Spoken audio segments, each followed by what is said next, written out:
Di balik sorotan lampu, ia adalah sosok yang masa kecilnya terampas, tumbuh dalam tekanan tanpa henti, dan hidupnya tak pernah benar-benar normal.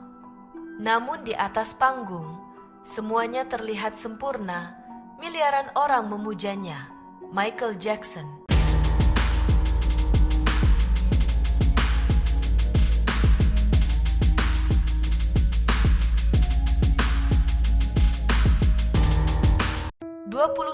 Agustus 1958, Gary, Indiana, Michael Joseph Jackson lahir sebagai anak ke-8 dari 9 bersaudara.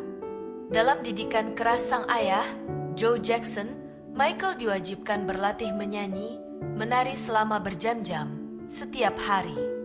Saat usianya baru 5 tahun, Michael sudah mampu menyanyi dengan penghayatan yang jauh melampaui anak seusianya.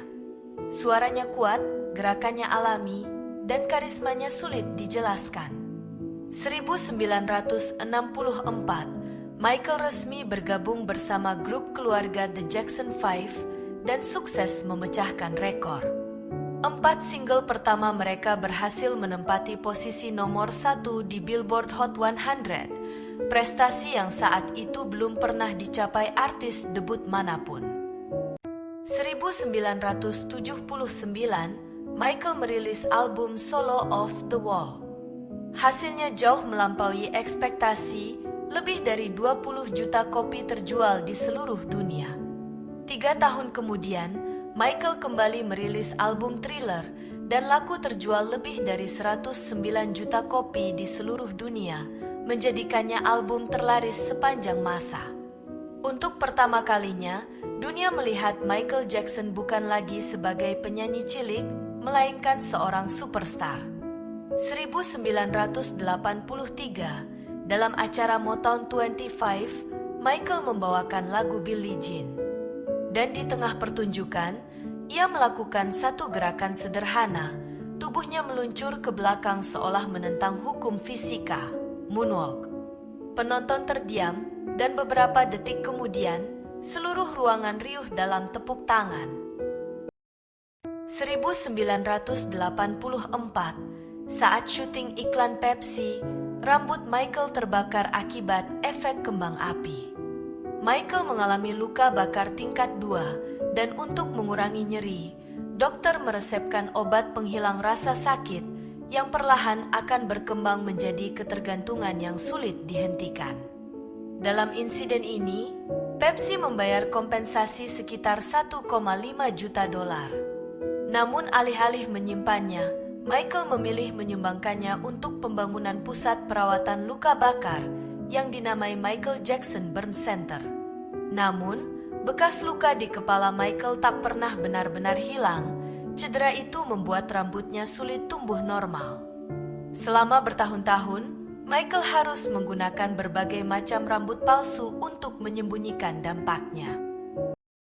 Memasuki akhir dekade 80, publik dan media mulai ramai membicarakan perubahan wajah dan kulit Michael yang memutih. Banyak orang menuduh Michael sengaja memutihkan kulit agar terlihat berbeda.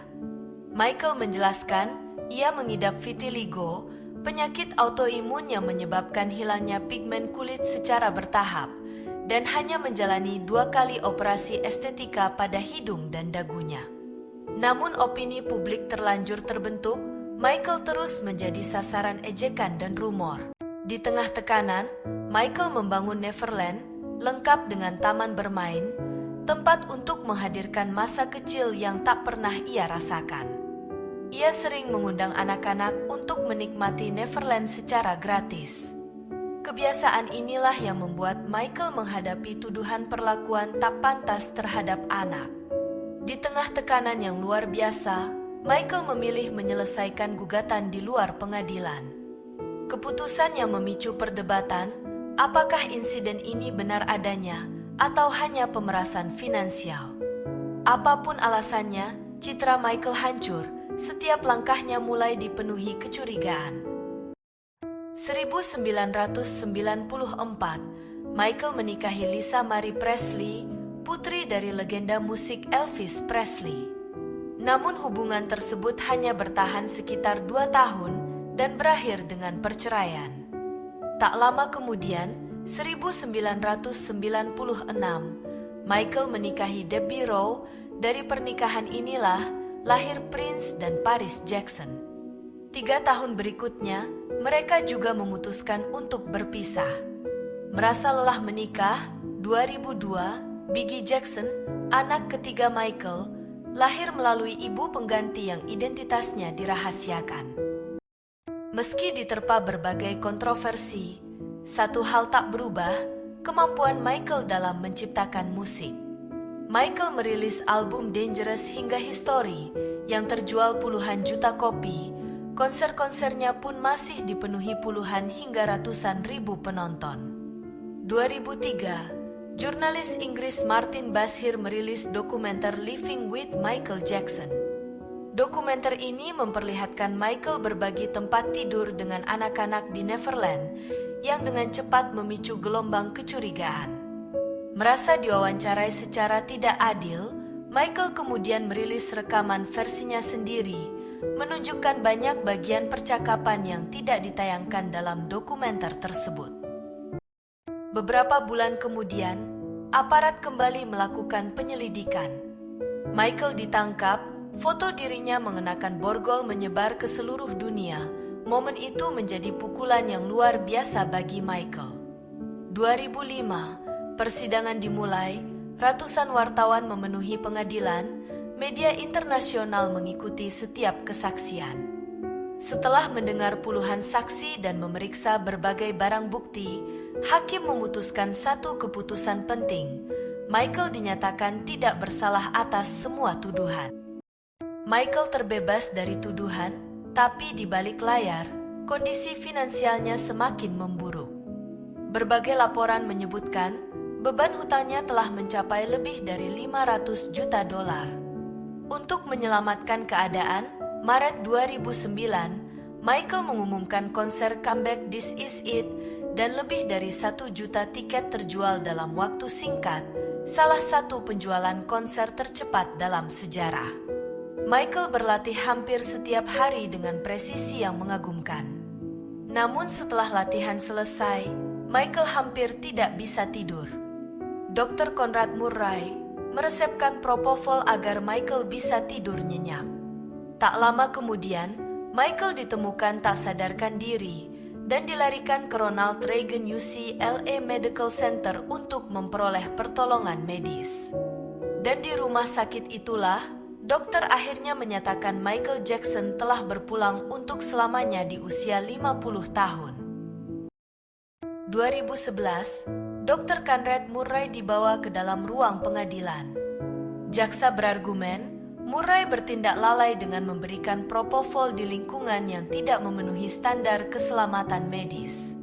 Sementara tim pembela berargumen, Michael sendiri sangat bergantung pada obat tidur dan memiliki peran dalam keputusan meminum obat tersebut.